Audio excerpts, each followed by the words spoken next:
This video documents the user flow from Eng8 Incorporated.wixsite.com/Eng8, which is an authorized domain, all the way through to and through the Eng8 web app script. I'm going to go ahead and begin that. So here, I'm going to go to the website, go down, and you're going to press click to access Eng8.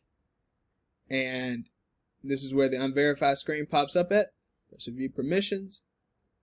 Up here in the URL. Nope. Up here in the URL, you have the client ID, which that's also the project number right there. We're going to click this specific Gmail because that's the Gmail of this profile. Antoine McLean Jr. at Gmail, Antoine McLean Jr. at gmail.com. Going to hit advance, go to Eng8. This is the drive scoped.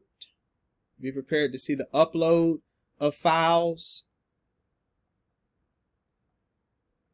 This is the spreadsheet scope. Be prepared to see the edit and seeing the spreadsheets, create new spreadsheets, uploading spreadsheets, seeing the names of the email.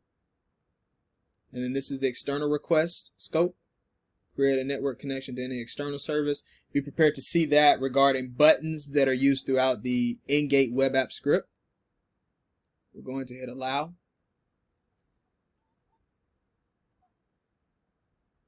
Now this is the welcome page. Welcome to Eng8.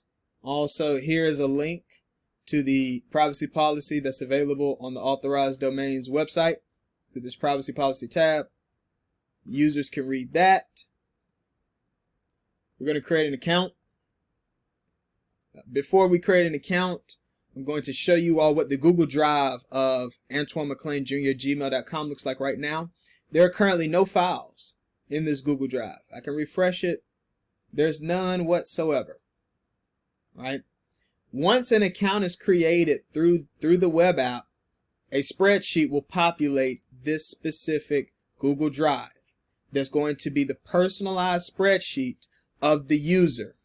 In addition to the Antoine McLean Jr. at gmail.com Google Doc or Google Drive being uploaded, we're also going to see the Eng8 Incorporated.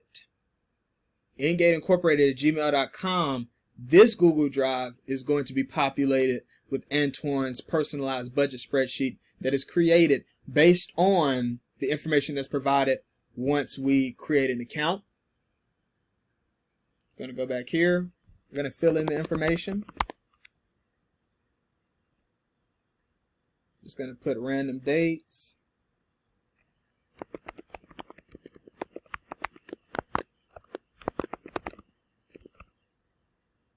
I'm going to do just a regular generic password.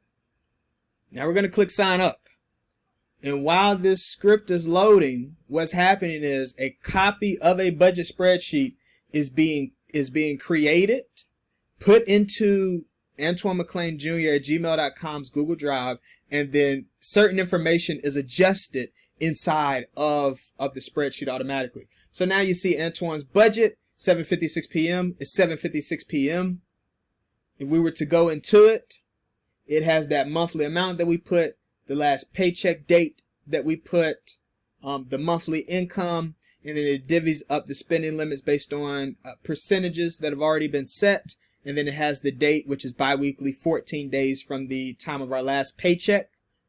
And this is a copy of this spreadsheet right here, main copy budget spreadsheet, where the income is replaced, the restart of a new budget is replaced, the profile creation information is replaced, and also here you can finally see at 7:56 p.m. the same time now, 7:57 p.m.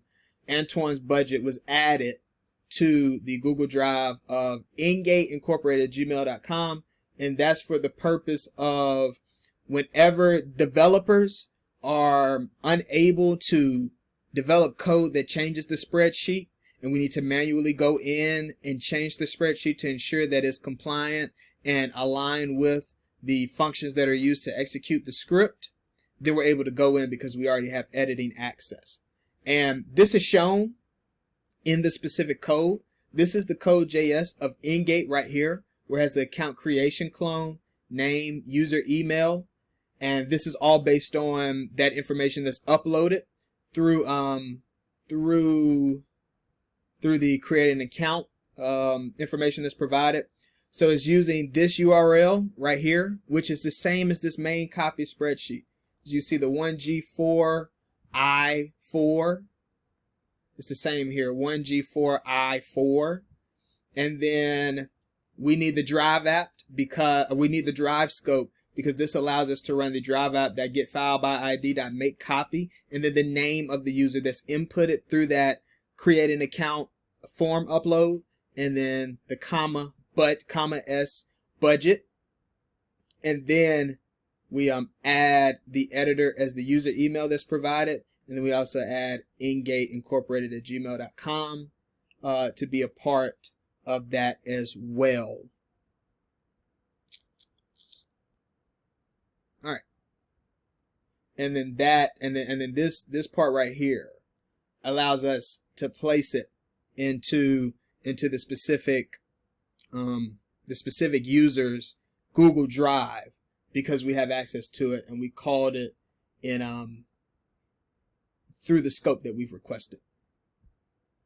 So now, next steps that I wanted to show you all is why the spreadsheet scope is needed, which this is the page that we saw once we had created an account. We're going to exit this page, which also here you can see another link to the privacy policy, which is the same page that we pulled up previously. Has all of the information connected to it before. What we're going to do is we're going to go to the account page, because we're going to do something that immediately affects what the spreadsheet looks like. So here you can see for secondary income streams right now, let me refresh it. What you see right now is $0. There's nothing right there right now. If we were to go into here and we were to put for additional income $500, and then when we were to submit it,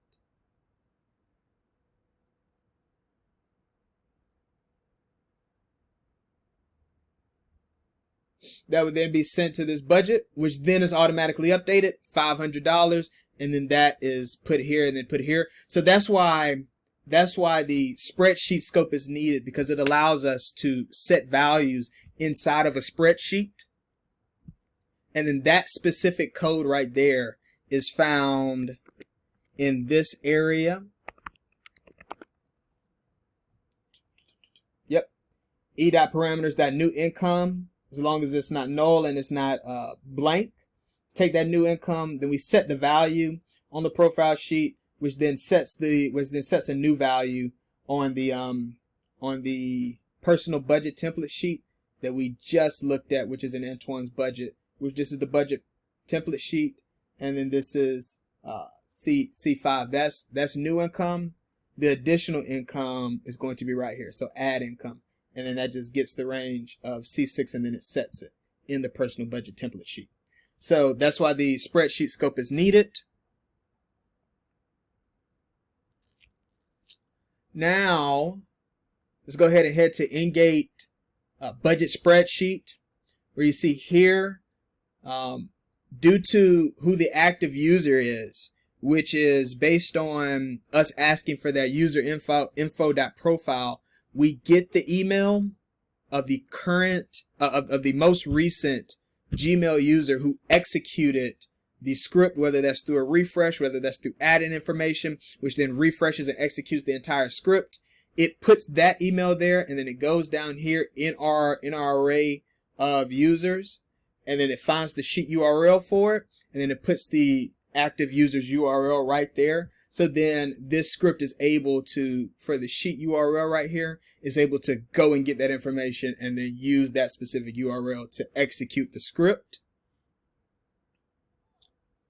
Now,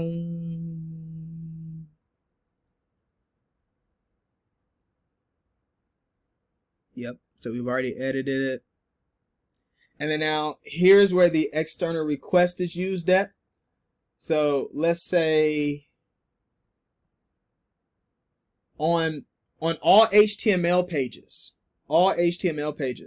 at the bottom of the page, there's this navigation bar, which has budget, advice, trends, account. And this is where the external request is needed, because encode.js at the top, we call this function get URL, which goes to the script URL, which is the executable URL right here. It gathers this URL. It takes that URL. It returns it once that function is called. And then we take that URL by creating a variable in HTML using the JavaScript function that we created on the JavaScript side. And then we use that URL and then add additional parts to it. So once that URL is then put or used as a reference to direct the user's user interface to, we're able to put page equals budget, which it'll go to the budget page. Page equals advice, it'll go to the advice page. Page equals trends, it'll go to the trends page. Page equal account, it'll go to the account page. And that's all using a basis of this URL variable right here. That's based on this get URL function, which is then from this function right here, which is the script app, which causes the external request to happen. So now let me log out of the program so you all have the opportunity to see what it looks like to log into the program with an established account.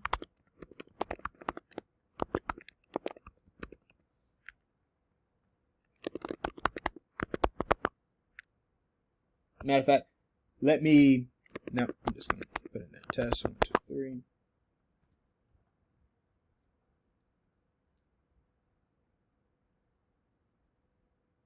There we go. So now we're back here. We're back into it. And essentially, we're able to use that spreadsheet that is housed within Eng8 incorporated at gmail.com right here to then pull out the active user, pull out the sheet URL, and then go from there on it. So the main place that the Google Drive scope is needed is when an account is created, and essentially we have to develop a personalized budget to the user based on the information that they provided in the create account stage. And then we need to personalize that budget, that copy template to that specific user, and then add them as an editor. This is where that seeing and accessing and editing who owns, who views the file is needed in that drive scope. And then also here, when we need to make a copy, that's another request on the drive scope that's needed. And the account creation, that's just for when an account is created. However, when it's time for a user's budget to be refreshed because they have come up on their new paycheck, the same process goes through where we create a new budget based off of the user's previous budget, which is called by the sheet URL universal variable here. And then we create that new template. They're added as a user or editor, and then we're added as an editor. So that's essentially where the drive scope is needed. That's how the login process works for the script. And yeah, that is how external request is used.